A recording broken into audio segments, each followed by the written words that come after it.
100 Days Journey for our CHCJC 45th Church Anniversary. Our text for today will be on John chapter 15, verses 4 and 5. Abide in me, and I in you.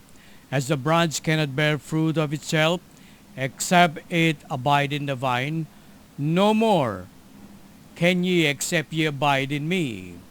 I am the vine, ye are the branches. He that abideth in me, and I in him, the same bringeth forth much fruit, for without me ye can do nothing. Sa talatang ating pinagbubulay-bulayan ngayong umaga, makikita natin ang mga salitang pananatili, pamumunga. Natural lamang sa isang namumungang punong kahoy na magkaroon ng maraming mga bunga. Ang mga sanga ay natural na nakadugtong at kumukuha ng dagta sa puno na karaniwang nangyayari kapag may tamang sikat ng araw at tamang tubig. Hindi mag-aalalang malantang mga dahon at mamunga kung ito'y nakadugtong sa puno at walang kahirap-hirap na umusbong at magkaroon ng bunga at lumago dahil ang dagta ay napatuloy na ibinibigay ng puno sa kanyang mga sanga ay patuloy na ipagkakaloob ang kailangang nutrisyon at pagkain. Higit pa diyan ang ginawa ng Panginoon sa ating buhay upang tayo ay kakitaan ng mga bunga sa ating buhay, pananampalataya at personal na buhay.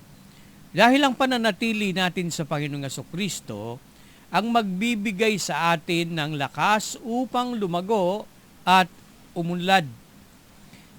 Regular na pagbabasa at pag-aaral ng Biblia, parang tubig na kailangan ng ating kaluluwa at sinag ng patnubay ng biyaya ng Diyos araw-araw ay magkakaroon tayo ng resultang mabuti sa ating buhay pananampalataya. Kung walang Panginoon sa ating buhay, wala tayong magagawa. Ang ating pagsusumikap ay walang kabuluhan.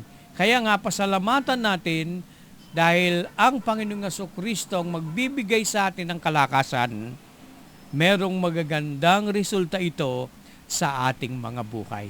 Pasalamatan natin ang Panginoon. O Diyos na dakila, nagpapasalamat po kami dahil ang Panginoong Jesucristo ay nangako, hindi kami iiwan, hindi kami pababayaan man, at sa aming pananatili doon sa kanyang mga kautusan na nakasulat sa banal na kasulatan, ito'y kailangan namin sa aming paglago at pagkakaroon ng bunga sa aming mga personal na buhay.